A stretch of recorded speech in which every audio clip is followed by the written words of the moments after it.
o para proyectos muy grandes, ¿no? Represas o cosas ya muy grandes, ¿no? Por eso es que estos ensayos, estos equipos no se consiguen así fácil en cualquier universidad ni en cualquier laboratorio, ¿no? Son costosos. Entonces, para sacarle la plática a un equipo de esos es con mucho tiempo. Por eso es que la universidad, este es el más viejito que tenemos nosotros, en su época costó 300 millones, eso viene hasta por acá. Entonces se ha reformado, se ha actualizado, se le cambiaron estos actuadores. ¿Y cuál es el objetivo? También hacer una envolvente de falla y calcular C y Φ, la cohesión y el ángulo de fricción interna, pero en condiciones en efectivo, ¿no? Aquí sí podemos, los esfuerzos son efectivos, la cohesión. ¿Por qué? Porque aquí sí podemos medir la presión de poros. Entonces aquí sí podemos medir la presión de poros. Hay diferentes ensayos de triaxial, está el consolidado drenado, el no consolidado no drenado y el consolidado no drenado. Entonces esa parte también la van a mirar ahí con la profesora más a fondo. Pero el objetivo es hacer un envolvente de falla, calcular C y Φ de ese ensayo. El equipo, como ustedes pueden observar, tiene una cantidad de mangueras, de válvulas, y cuando los muchachos vienen a trabajar, pues hay que pasen primero por una etapa de aprendizaje, porque de pronto se manipula mal una válvula y se nos daña la muestra. Aquí se manejan presiones por ahí de 2000, de 2500 kilopascales, entonces siempre es peligroso, aunque esto nos aguanta, ¿no? Esto es un material Pertex, que eso es enterizo, nos aguanta las presiones, pero se ha presentado, hay partes que se han roto, y esa vaina romperse pues mata a cualquiera, ¿no? Y se trabaja con agua destilada y desaireada. Entonces, como les decía, estos son los destiladores para destilar el agua. Tenemos nuestras bombas también para desairear esa agua y se trabaja con eso. Entonces las presiones vienen por acá y llegan a la muestra, llegan primero a este panel donde yo puedo controlar mejor esas presiones. Hay más precisión, yo las manejo y de aquí se las paso a la muestra. Entonces esas presiones llegan aquí a este pedestal. Entonces, como trabajamos también necesitamos 3 puntos, 3 pruebas. Seguimos y esperamos. Estaba comentando apenas que sí. Esa es la gráfica que hablas. Sí, de la curva edométrica. Bueno, Edométrica porque al ensayo de consolidación también se le llama... sí, esa es la que se hace con la descarga. Ensayo edométrico, sí. Bueno, él no lo dijo en ese nombre, pero sí nos mostró la gráfica. ¿Sí entendieron esa curva entonces? Se grafica contra el logaritmo del sigma primavera. ¿Sí? Pero no digo que es contra el esfuerzo, ¿no? Con el esfuerzo, ¿no? Con el esfuerzo. Con el esfuerzo, ¿no? Sí, pero en la gráfica, para la dispersión de los datos, tiene que ser con logaritmo. Con logaritmo. Ese mismo Con logaritmo nos habló que era con Casagrande. Sí. Sí, era deformación versus Contra el logaritmo del tiempo. Sí, que es el otro método. Cuando ustedes visualicen los datos, si ustedes ven que les resulta con el sigma, no dejan. El logaritmo simplemente es por la dispersión. ¿Sí? Bueno, ustedes entonces ya vieron eso, que más o menos resultaba algo así. Hay de pronto es como una inquietud sobre la medida de la altura. ¿Qué? Pues clarificar un poco más el término El detach. Sobre después de medir el desierto, que es el punto de encontrar. ¿Cómo es la medición sobre ese Ahí vaso? habla, bueno, ¿qué pasa? Ese delta H que habla ahí se refiere al grado de consolidación de la muestra. Ese parámetro ustedes lo encuentran, refiéranse al libro de Braha, que les haya un coeficiente como tal. ¿Qué quiere decir ese delta H? Que como ustedes vieron que drenaba por ambas caras, va a tener un coeficiente que ya está estipulado, ¿sí? La altura, pues ustedes tienen la dimensión de la muestra, pero entonces ese delta H que les hablan ahí es con respecto al grado de consolidación, que es una tabla una tabla que ya está estipulada, que son los coeficientes que ustedes lo van a utilizar para ya como tal el cálculo. Exactamente, es eso, exactamente. Ustedes vieron qué significaba un punto, este punto, en el cambio abrupto de la pendiente de esta gráfica. No.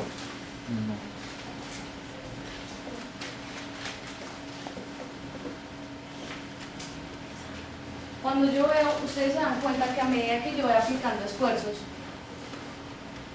yo voy a empezar 1, 2 kilogramos, ya después 10 kilogramos, empiezo a aumentar ya más considerablemente la carga, ¿sí? Cuando yo voy de 1 a 2 kilogramos, ustedes se dan cuenta que la pendiente que hay acá es muy bajita, es decir, la relación de vacíos en ese cambio de cargas es muy bajita. Pero si yo paso de 5 kilogramos a 15 kilogramos aplicándole la carga, pues ya esta pendiente empieza a aumentar considerablemente. Cuando yo noto ese cambio, ese punto que yo encuentro aproximadamente, yo estoy graficando esta representación gráfica, hablamos de que es el esfuerzo efectivo de preconsolidación. ¿Ese es el mismo esfuerzo primario? No, el primario, no, digamos que no es un esfuerzo primario, sino digamos que es consolidación primaria. ¿Y a qué se refiere? A toda esta trayectoria antes de, ¿sí? Toda una trayectoria antes de que llegue a un punto. Se reducen ostensiblemente los vacíos. Exactamente, exactamente. O sea, antes, pero la reducción es mínima, ¿no? Hablamos que es mínima. ¿Qué dice este esfuerzo de preconsolidación? Es el punto en donde empieza a fluir el material, punto de fluencia. ¿Sí? ¿Para qué nos sirve a nosotros sacar ese esfuerzo de preconsolidación? Para conocer algo que se llama OCR. ¿Sí escucharon qué era el OCR?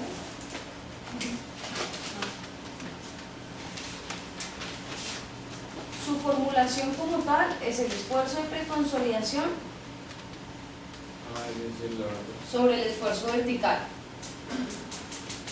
OCR, radio de sobreconsolidación. Este coeficiente es el que nos va a indicar un coeficiente que va a ser o igual a 1 o mayor a 1. ¿Y que nos va a indicar? Si el material está normalmente consolidado o sobreconsolidado. Normalmente consolidado, que en su historia geológica el material no estuvo sometido a esfuerzos.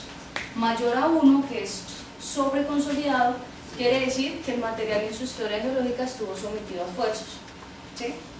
Porque yo quiero saber, por ejemplo, este valor, si estuvo sometido a esfuerzos o no. En un diseño que yo vaya a realizar, si está sobreconsolidado, pues yo no le puedo someter a las mismas cargas, ¿no? Porque ya previamente pues tuvo esfuerzos. No voy a saber qué magnitud, pero sí por lo menos me da una idea de que ya estuvo sometido, no lo puedo volver a someter a las mismas cargas. Esa es la idea de este OCR que nosotros extraemos. ¿Sí? Profe, ¿por qué si ya estuvo consolidado y no lo puedo someter a las mismas cargas? ¿No es mejor que ya haya tenido esa consolidación? Pues si quiero hacer, digamos que en una ciudad se hizo un edificio, se derrumbó, se quitó y hay que hacer otro edificio, ¿no es mejor que estuviera consolidado? Sí y no, depende. Yo no puedo, los materiales, digamos que si yo voy a diseñarlo, listo, el material estuvo previamente consolidado, pero resulta que yo traigo, en su historia estuvo consolidado, pero ese material se supone que en ese instante que yo saqué la muestra, pues ya no está esa carga ahí, ¿sí? Ese material se relajó. Como yo no sé ni en cuánto tiempo le sucedió eso, ni a qué edad de su historia geológica, pues yo no tengo esas dimensiones de esos datos. Entonces yo no puedo asegurar ya después cuánto se va a sentar. Al contrario que yo no tenga esas cargas, con el ensayo de consolidación yo ya tengo la magnitud, ¿sí? Por eso no debería ser así. Esa es la intención. Bueno, entonces, de este ensayo hablábamos que aparte del cálculo de asentamientos, también podíamos obtener esa curva edrométrica, que esa curva edrométrica pues, nos indica la reducción de vacíos a medida que se va incrementando el esfuerzo. Si yo les pregunto a ustedes qué pasa acá, pues por ejemplo, porque reduce a medida que aumento la carga. ¿Y acá qué pasa? Se está descargando. Se relaja, sí. También yo puedo empezar a hacer descarga, ¿cierto? Cuando yo empiezo a descargar, a empezar a quitar peso, pues el material va a empezar a aumentar de nuevo su volumen y es donde voy a ver otra vez un aumento en la relación de vacíos. ¿Listo? Pero ese aumento puede llegar otra vez al inicio. No. ¿No? Recuerden que los materiales, todos los materiales tienen memoria y jamás el material va a volver a llegar al estado inicial cuando empezó el primer esfuerzo que se le aplicó. ¿Sí? Yo le aplico un esfuerzo, tiene una deformación, vuelvo a aplicar, descargo, vuelvo a aplicar ese mismo esfuerzo, seguramente no va a volver a llegar al mismo punto, cerca, pero no al mismo punto. ¿Sí? ¿Qué importancia tiene esa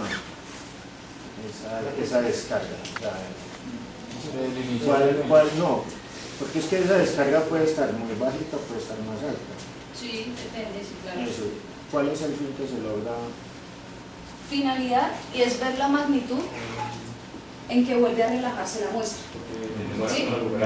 Exactamente, ver en cuánto empieza a incrementar otra vez su volumen. ¿Con qué? Con la descarga que yo le aplique. Pero es un incremento de volumen que es, pues si uno lo ve desde la forma de la gráfica, es extremadamente